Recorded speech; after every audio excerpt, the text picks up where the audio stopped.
Jadi nanti setelah kalian di sini, ya, isinya kita tempelkan dan satu orang nanti membaca di depan.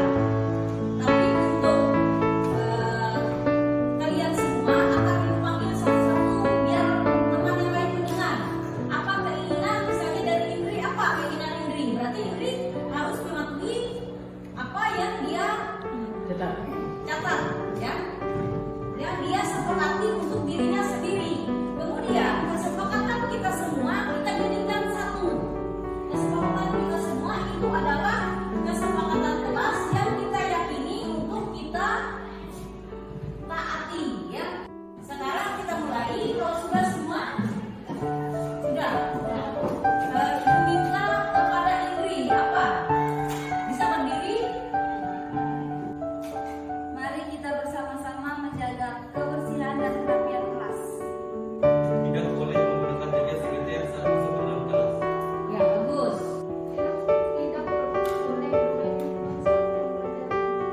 Tidak boleh memakai sepatu saat ke kelas agar ruangan tetap bersih. Bagus. Pada tempat yang tidak boleh secara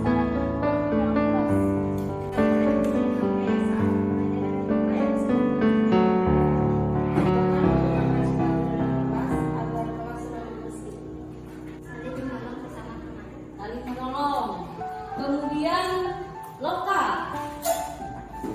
Membagi tugas tiket kelas dengan adil saat bertugas pada hari itu. Melatih guru yang ada di dalam kelas. Nah, silakan jawaban-jawaban kalian bisa ditempel di sini. Ya, jangan berebutan. Silakan.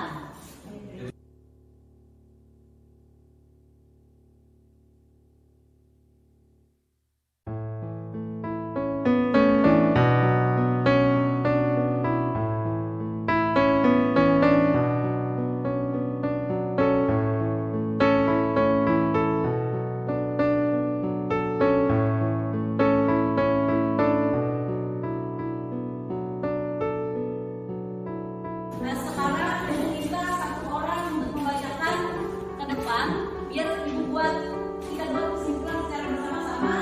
Nanti di kertas dan kesempatan kelas ini kita tanda tangan setuju atas keyakinan bersama.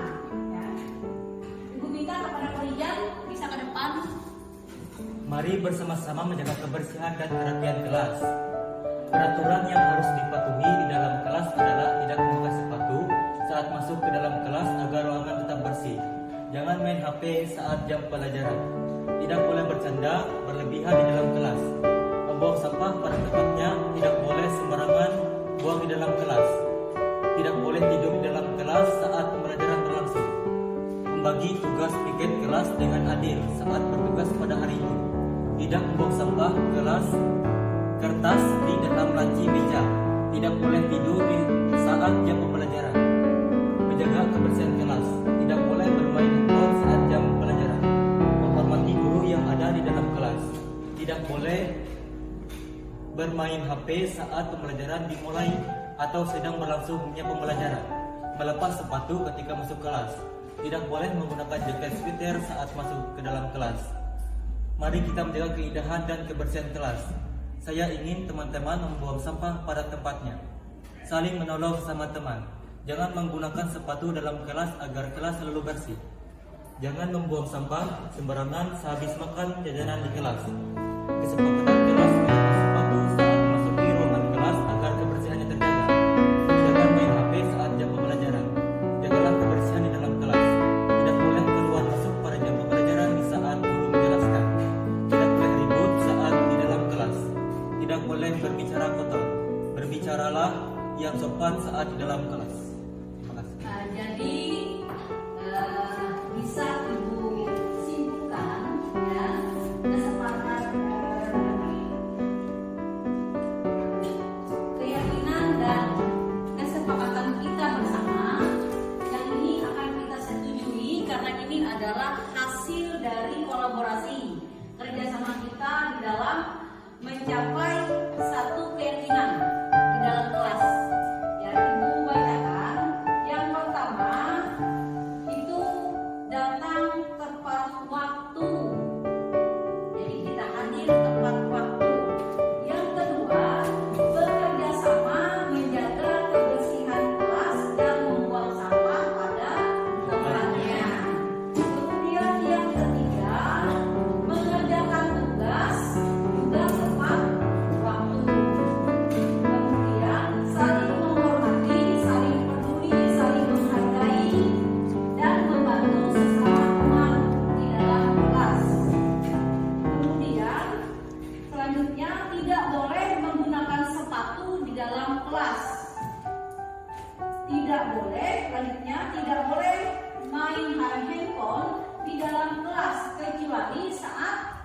diminta oleh guru.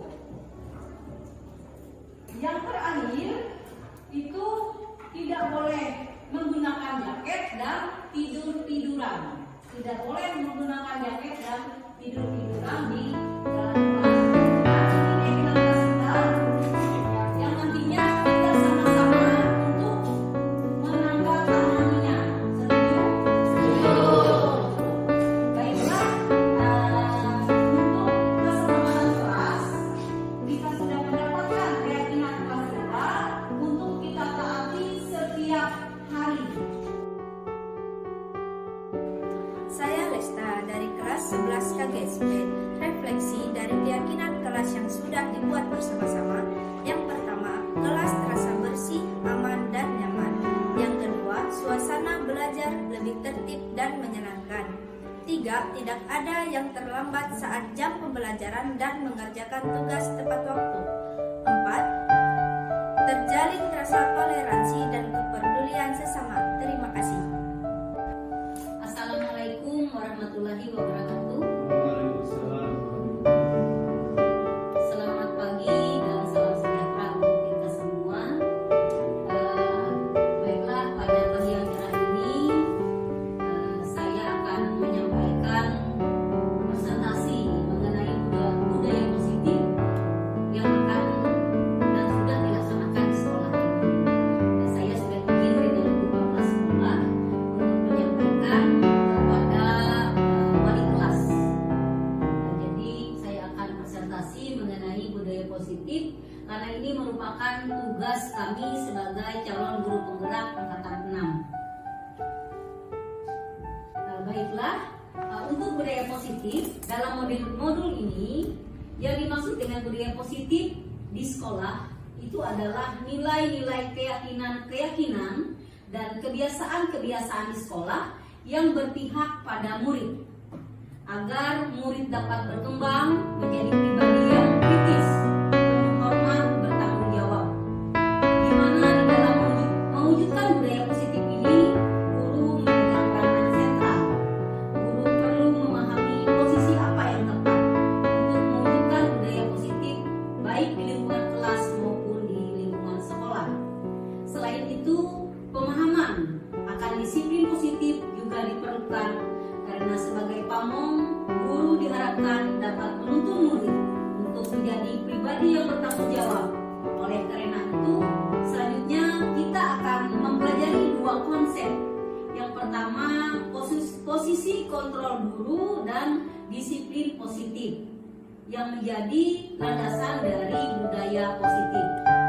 Dalam menciptakan budaya positif di sekolah dengan konsep-konsep inti itu seperti disiplin positif, motivasi perilaku manusia, kemudian posisi kontrol restitusi ataupun keyakinan kelas, kemudian ada segitiga restitusi. Jadi kita menerapkan disiplin positif. Disiplin positif merujuk pada praktek mengajar atau melatih seorang untuk mematuhi peraturan atau perilaku dalam jangka pendek dan jangka panjang. Disiplin dimaksudkan untuk mengembangkan perilaku murid tersebut serta mengajarkan murid tentang kontrol dan kepercayaan diri dengan fokus pada apa yang mereka pelajari. Di mana tujuan akhir yang kita harapkan dari disiplin murid yaitu memahami perilaku mereka sendiri, mengembangkan inisiatif, menjadi bertanggung jawab atas pilihan mereka dan menghargai diri mereka sendiri dan orang lain. Dalam penerapannya, disiplin positif memberikan pemahaman kepada siswa mengenai konsekuensi logis jika sebuah aturan dilanggar. Kesalahan adalah kesempatan bagi anak untuk belajar. Jadi kita tidak boleh memonis siswa. Jadi kita memberi kesempatan untuk mereka selalu memperbaikinya. Di sini ada teori kontrol yang dimana orang yang bahagia akan mengontrol dirinya sendiri, sedangkan orang yang tidak bahagia selalu akan mengevaluasi orang lain. ketika murid melakukan restitusi diri, maka dia akan mengontrol dirinya sendiri lebih baik dengan tujuan yang baik pula. Di sini teori motivasi mengulas mengenai motivasi serta mengelompokkannya menjadi beberapa bentuk dari kurun waktu ke waktu. Yang pertama adalah motivasi intrinsik, yaitu motivasi yang tidak perlu rangsangan dari luar, karena setiap individu atau setiap murid kita sudah ada motivasi tersebut, yang mana sudah ada dari dalam diri mereka sendiri untuk mendorong untuk melakukan sesuatu. Sedangkan motivasi ekstrinsik itu adalah motivasi yang terbangun karena pengaruh dari luar. Jadi ada dua teori motivasi, yang dari dalam diri sendiri dan dari luar. Yang terbaik adalah dari dalam diri sendiri. Untuk posisi kontrol guru, ya, kontrol guru dalam proses belajar mengajar yang baik adalah sebagai manajer. Jadi jika ada murid yang melakukan pelanggaran tata tertib, guru sebagai manajer akan bertanya alasan mengapa murid tersebut melanggar aturan dan memuat kesepakatan atau langkah untuk perbaikan. Guru juga akan bertanya tentang apa harapan murid ke depannya. Ya. Kemudian akibatnya murid akan merasa didengar dan tumbuh disiplin di dalam diri, di mana posisi kontrol guru yang demikian akan menumbuhkan motivasi intrinsik dari dalam dirinya untuk merubah dirinya menjadi lebih baik sesuai dengan kebutuhan murid tersebut. Selanjutnya ada keyakinan kelas atau kesepakatan kelas. Kesepakatan kelas itu berisi beberapa aturan untuk membantu guru dan murid bekerja sama, membentuk kegiatan belajar mengajar yang efektif. Kesepakatan kelas tidak hanya berisi harapan guru terhadap murid, tetapi harapan murid terhadap guru. Jadi saya sudah melakukan keyakinan kelas dengan harapan memahami apa yang diinginkan oleh murid kita, yang mana kesepakatan yang disusun perlu mudah dipahami dan dapat langsung dilakukan, juga dapat diperbaiki dan dikembangkan secara berkala. Kesepakatan kelas dapat berbentuk poster yang ditandatangani bersama guru dan murid sebagai kesepakatan kontrak. Strategi lain adalah dengan mencetaknya di setiap buku laporan kegiatan murid untuk meningkatkan komunikasi antara orang tua dan sekolah. Jadi inilah yang sudah saya lakukan di kelas. Saya membawa siswa berkolaborasi untuk membuat kesepakatan kelas yang kami yakini untuk dipatuhi secara bersama tanpa ada hukuman. Tapi apabila ada pelanggaran, kami akan kembali ke keyakinan kelas. Jadi kami harapkan siswa bisa mengeluarkan motivasi intrinsik dari dalam dirinya untuk mematuhi keyakinan kelas. Yang pertama, bertanggung jawab menjaga kebersihan dan kerapian kelas. Kedua, saling menghormati, toleransi, disiplin dengan waktu dan menghargai sesama. Ketiga, tidak boleh menggunakan handphone saat pembelajaran kecuali atas permintaan guru. Selanjutnya, berbicara atau bertanya yang sopan dan bergantian saat diminta. Kemudian, tugas dikerjakan tepat waktu dan tidak boleh menggunakan gadget di dalam kelas. Nah, jadi selanjutnya ada langkah segitiga restitusi itu di dalam budaya positif. Yang pertama, menstabilkan identitas bertujuan merubah orang yang merasa gagal karena berbuat salah dan menjadi orang sukses. Kemudian memotivasi tindakan yang salah. Pada langkah kedua, terlebih dahulu memahami kebutuhan dasar apa yang mendasari tindakan murid. Kemudian kita mengetahui dan memahami alasan mereka berbuat kesalahan sehingga mereka merasa dipahami. Yang ketiga, menanyakan keyakinan kelas adalah langkah selanjutnya. Murid akan siap dihubungkan dengan nilai-nilai yang dia percaya. Jadi hal yang menarik yang saya rasakan di sini adalah selama ini saya belum pernah menerapkan posisi manajer dalam menangani permasalahan siswa. Yang saya lakukan beberapa kali adalah penghukuman dan membuat rasa bersalah. Nah, kemudian siswa harus diingatkan pada keyakinan kelas yang disepakati untuk menemukan solusi permasalahan. Di luar dugaan, segitiga restitusi dalam menyelesaikan masalah membuat siswa menjadi lebih kuat keyakinannya, bisa mengambil pelajaran dari masalah, sekaligus memperbaiki diri, dan melalui restitusi hubungan siswa dengan pihak yang bermasalah akan dipulihkan, dan fokus guru adalah menguatkan karakter siswa.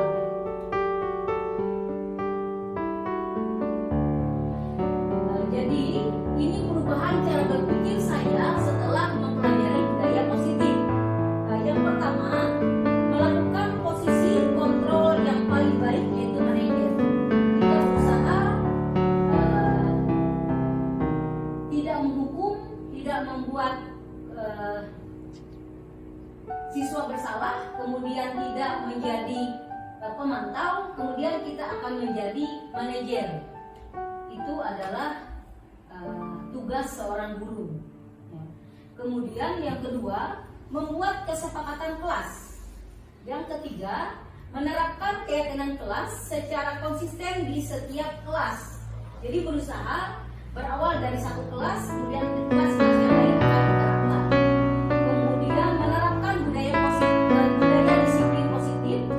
Yang terakhir, menerapkan budaya positif di sekolah akan mengembalikan murid pada kodratnya dan menumbuhkan profil pelajar Pancasila pada diri murid tersebut. Sekian presentasi saya. Salam guru penggerak dan salam guru hebat. Terima kasih.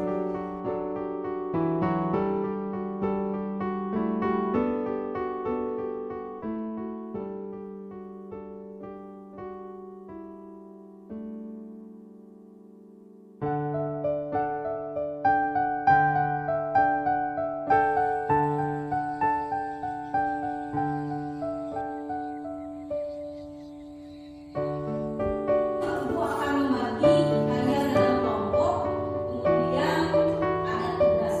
Dalam masing-masing kelompok akan berbagi tugasnya, akan dicatatkan.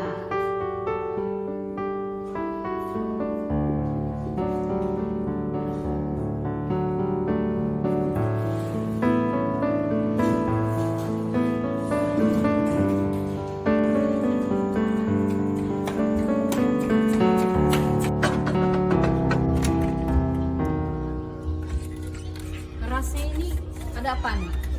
Terlambat nih berdua. Aduh, Daya, Idrus. Sudah lapor belum dengan guru piket di depan? Sudah, Bu. Terlambat terus nih, sudah 2 kali catatan ibu. Ayo masuk dulu.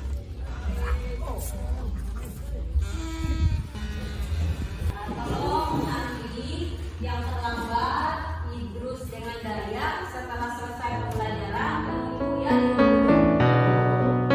Ya, baiklah, kita lanjutkan pelajaran dengan seluruhnya untuk didiskusikan. Lihat.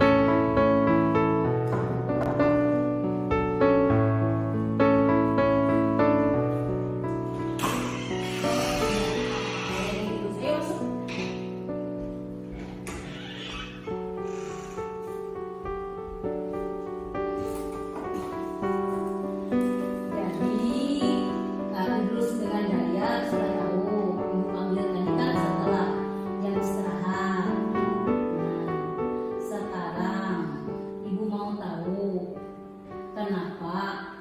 kalian berdua hari ini terlambat? Menurut aku yang betul Bu, jauh dari bengkel, jadi nggak sempat ke bengkel karena jauh dan jaringan juga nggak ada apa di sana. Nah, itu Idrus. Kalau Daya kenapa? Gara-gara saya ikut terus Bu. Oh, jadi ikut numpang Idrus. Jadi terlambat juga. Nah, karena kalian terlambat, kalian kan sudah tahu sanksi dan konsekuensi. Nah, itu juga ada data. Ini ada catatan buku. Nah, memenuhi data kalian yang terlambat dan tidak mengerjakan tugas. Nah, ini bagaimana? Menurut kalian sudah ada terlambat, tugas tidak dikerjakan. Dan saya Bu atas nama Idrus meminta maaf karena keterlambatan kami dan tidak mengulanginya lagi dan segera membuat tugas. Ya, kalau Daya, Saya juga minta maaf Bu karena atas keterlambatan kami dan saya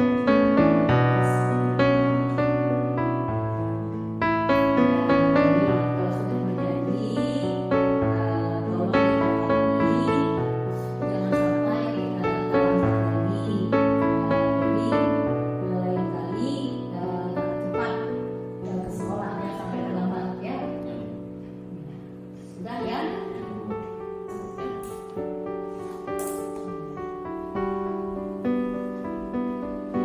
Saya Idrus dari kelas 11 PGSP ingin menyampaikan pengalaman saya dengan praktek segitiga usul J. Saya merasakan arahan dan bimbingan sangat membantu saya dan memotivasi saya untuk menaati kesepakatan kelas dan berusaha memperbaikinya dengan rajin belajar dan disiplin terhadap diri saya sendiri. Saya Dayana Kaleluku dari kelas 11 KGSP. Pada saat saya dengan praktik segitiga restitusi yang sudah dilakukan, saya sangat terbantu dan merasa bersalah karena melanggar kesepakatan kelas dan akan memperbaikinya dengan rajin belajar, kerja keras dan disiplin terhadap diri saya sendiri.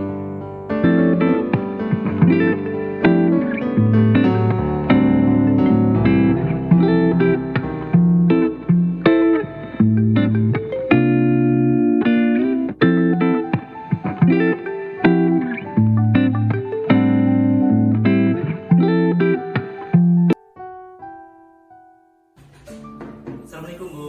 Waalaikumsalam, masuk.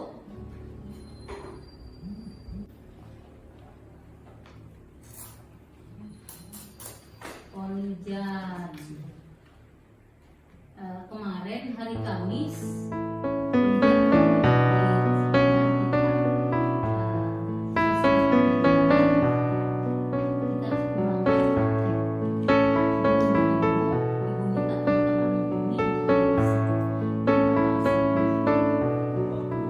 Kenapa saya tidak bisa hadir di ujian praktek?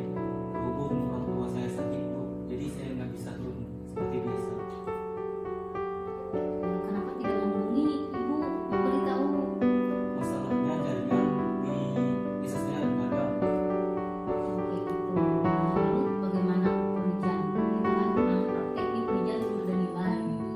Nah, ibu ini menunggu kapan konfirmasi pengujian.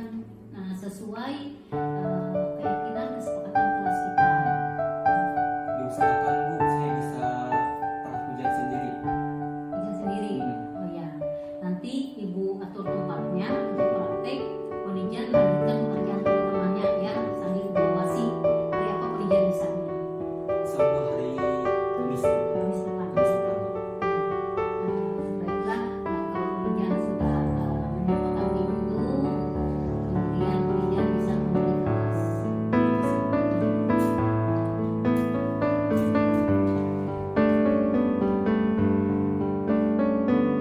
Saya pengajar dari kelas 11 TGSP. Perasaan saya dengan praktek segitiga restitusi yang sudah dilakukan, saya merasa bertanggung jawab atas keyakinan kelas yang sudah disepakati. Saya akan memperbaiki dan tidak mengulangi dan berusaha disiplin terhadap diri sendiri.